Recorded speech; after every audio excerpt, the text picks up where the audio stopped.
পূজা মানেই শপিং, আর শপিং মানেই planet. Dharmatala planet ছাড়া কলকাতাবাসী তথা সারা পশ্চিমবাংলার মানুষের কাছে পূজার কেনাকাটা অসম্পূর্ণই থেকে যায়। হ্যালো ফ্রেন্ডস, আমি সুস্মিতা। আর আজ আমি চলে এসেছি ধর্মতলা নিউ মার্কেটে শপিং করতে।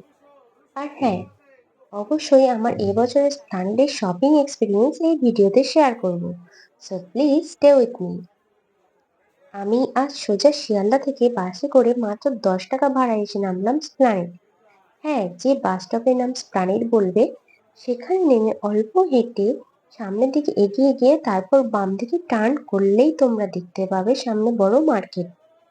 আর এই মার্কেটের মধ্যে ঢুকে যেতে যেতে সামনের দিকে অর্থাৎ হক মার্কেটের দিকে যেতে প্রথমেই আমার চোখে পড়লো রাস্তার দুপাশে মেন্স কালেকশন, আর তারই মাঝে কিছু লেডিস কালেকশন, সানগ্লাসের দোকান ও বিভিন্ন টুকিটাকি জিনিসেরও দোকান দেখতে পাওয়া যাচ্ছে। এখানে মেন্স কালেকশনের মধ্যে বিভিন্ন ধরনের শার্ট, টি শার্ট, ট্রাউজার, রুমাল, ছেলেদের বাকি সবকিছু জিনিসই তোমরা এখানে পেয়ে যাবে। এরপর এরই মাঝে দেখতে পেলাম কিছু লেডিস কালেকশন, এবং লেডিস কালেকশনের মধ্যে এই দোকানগুলিতে বেশিরভাগই এথনিক ওয়্যারের কালেকশনই বেশি। এবং এরই বাম পাশে দেখতে পেলাম ছোট্ট জুয়েলারির দোকান। এই দোকানটিতে খুবই কম দামে জুয়েলারি পাওয়া যাচ্ছে। কিন্তু জুয়েলারি দেখে এবছর যে সমস্ত জামা কাপড় নিয়েছি সেগুলোর সাথে ম্যাচিং না হওয়ায় আর নিলাম না। তো এখনো পর্যন্ত আমরা এসেছি চিরা মার্কেটের সামনে, আর এই রাস্তার দুপাশে দেখা যাচ্ছে বেশিরভাগই মেয়েদের কালেকশন। আর রাস্তা ধরে হক মার্কেটের দিকে সোজা এগিয়ে যাওয়ার সময় দেখতে পাচ্ছি বাম দিকে কিছু সফটওয়্যার দোকান। সামনে বোনের জন্মদিন, তো ভাবলাম দাম জিজ্ঞাসা করাই যাক। কিন্তু দাম শুনে চোখ তো গেল কপালে উঠে। তার দোকানদারকে আমার যে দামটা ঠিক মনে হয়েছিল সেটা বলায় দোকানদার তো শুনিয়ে দিল, জীবনে সফটওয়্যার কিনেছেন? মানে ভাবো তুমি, আমাকে জিজ্ঞাসা করবে আমি কি দাম ঠিক মনে করি, তারপর আমাকে আবার কথাও শোনাবে। তোমার ওই দামে না পোষালে দিও না, বলে দাও। হবে না। এত এক্সট্রা করে কথা বলে না কিছু দোকানদার। এখন আমরা যদি কথা ধরি তো ঝগড়াই হয়ে যাবে। আর এই গরমের মধ্যে বেশি কথা বলতেই বা কার ভালো লাগে।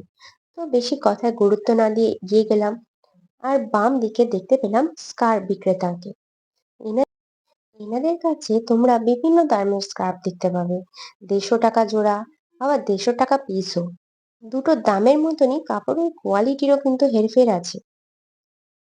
আর সেই স্কার্ফের দোকানের বিপরীতে তাকালে তোমরা দেখতে পাবে বড় একটা জুয়েলারির দোকান। এই দোকানটিতে খুবই কম রেঞ্জ থেকে জুয়েলারি স্টার্টিং হয়। মাত্র 30 টাকা থেকে এখানে ইয়াররিং স্টার্টিং হয়, এবং সেগুলি খুবই সুন্দর, চোখে পড়ার মতনই। যারা নতুন এবং আধুনিক ডিজাইনের উপরে কানের দুল, হাতের ব্যাঙ্গেল, চুলের ক্লিপ নিতে চাও তারা অবশ্যই এই দোকানটিতে আসতে পারো। এরপর আমরা আবার হক মার্কেট ও কর্পোরেশনের সামনে এগিয়ে বাম দিকে বরাবর হেঁটে এগিয়ে যেতে যেতে দেখলাম অনেক জুতোর দোকান। পূজায় বর্ষা হতে পারে সেই ভেবে হিল জুতোর দাম শুনেও নিলাম না। কিন্তু এই দোকানগুলির জুতো অবশ্যই চোখে পড়ার মতন।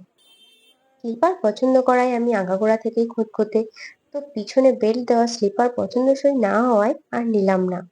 আর এইসব দোকানগুলিতে সর্বনিম্ন জুতোর প্রাইস স্টার্ট হচ্ছে তোমার 150 টাকা থেকে। ছোটদের জুতোগুলো কিন্তু খুবই সুন্দর। এরই পাশে একটু এগিয়ে হেয়ার অ্যাক্সেসরিজ এর একটি বেশ সুন্দর দোকান দেখতে পেলাম। দোকানটিতে চুলের জন্য হেয়ার ব্যান্ড, বিভিন্ন টাইপের ক্লিপ, গার্ডার, বাচ্চাদের ক্লিপ পেয়ে যাবে। আর হ্যাঁ, এই দোকানের মেইন অ্যাট্রাকশন কিন্তু কোরিয়ান টাইপ হেয়ার অ্যাক্সেসরিজ, এবং সেগুলো অনেক পরিমাণে দেখতে পাবে। এখানে দামও কিন্তু ঠিকঠাকই।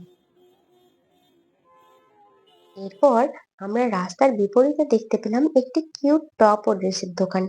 টপগুলির দাম মাত্র 200 টাকা থেকে কিন্তু শুরু।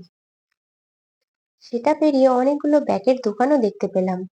বলেই রাখি, নর্মালি ব্যাগের দোকানে ব্যাগগুলির দাম এখন অনেকটাই বাড়িয়েছে পূজা বলে, তাই বার্গেনিং করে নেওয়া ভালো। এখানে মন কাড়ার মতো ব্যাগের কালেকশনও আমি দেখে লোভই সামলাতে পারিনি। পর পর দোকানগুলিতে sling bag, tote bag, suitcase ও বিভিন্ন ধরনের এমব্রয়ডারি কাজ করা ব্যাগগুলো দেখে মন চাইবেই দরদাম করে কিনে নিতে। তো একটা ব্যাগ তো কিনেই নিলাম।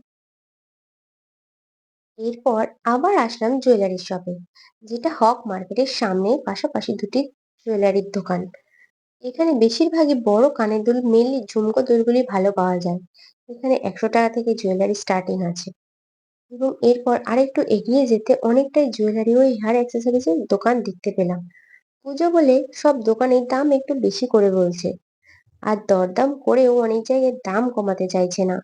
তো খুব দরকার মনে না হলে জিনিস না নেওয়াটাই আমার সঠিক বলে মনে হয়।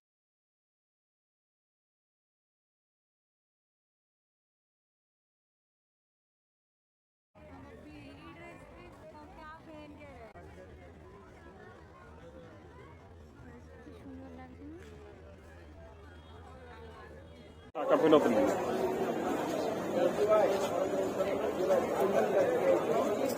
এই টাইপের আর কিছু আছে?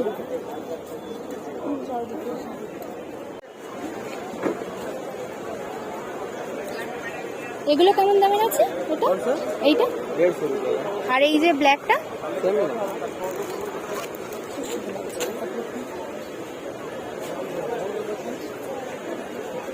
জেলার্সের ঠিক বিপরীতে রাস্তার এপারে এই জুয়েলারির দোকানটিতে ছোট ছোট জুয়েলারি সম্ভার রয়েছে।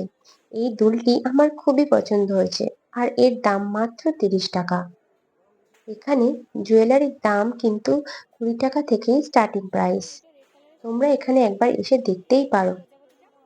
কেউ আন্টির জন্য পছন্দ মতন বসা কানের দুল পেল না, সারা মার্কেট ঘুরে। এত গরম পড়েছে গত 3 দিনের ধরে, আর এই রোদে প্রাণ যেন বেরিয়ে গেল।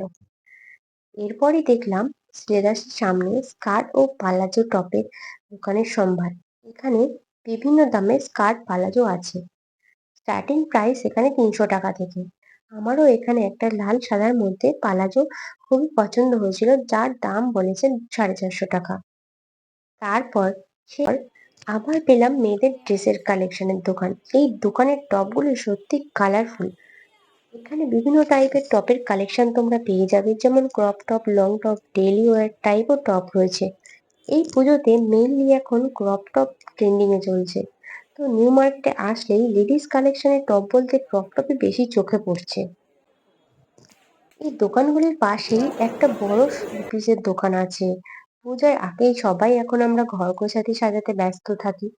তো এমন কোনো বাঙালি চোখে পড়বে না যে বা যারা পুজোর আগে তার বাসস্থান সুন্দর করে সাজায়নি বলেছে বা বলে। তো তোমরা ঘর সাজাতে কিছু জিনিস তো এখান থেকে কিনে যেতেই পারো। এখন আমরা যাব সিয়া মার্কেটে। এটা দারুণ কিউট তো। ব্ল্যাক শর্টের উপর black full sleeve top, party ওয়্যারটা সত্যি নজর কাড়ার মতোই বটে, কিন্তু আমার জন্য এটা তো একদমই না। তো চলে গেলাম ভিতরে। আর হ্যাঁ, এটাই কিন্তু সিরা মার্কেটের ফার্স্ট ফ্লোর, আর নিচে আছে গ্রাউন্ড ফ্লোর। ঢুকতেই সামনে হোয়াইট কালারের গাউনটা দারুণ ছিল। ব্রাউন কালারের লংটির দাম বলছে 2500 টাকা। এরপর সামনে পড়লো কয়েকটা এথনিক সেটের দোকান। এখানে সালোয়ার স্যুটের পিসের দোকানও আছে। টপের অপশনগুলো জাস্ট ওয়াও, অসম, কিন্তু দামও সাথে কিন্তু অনেকটাই বেশি।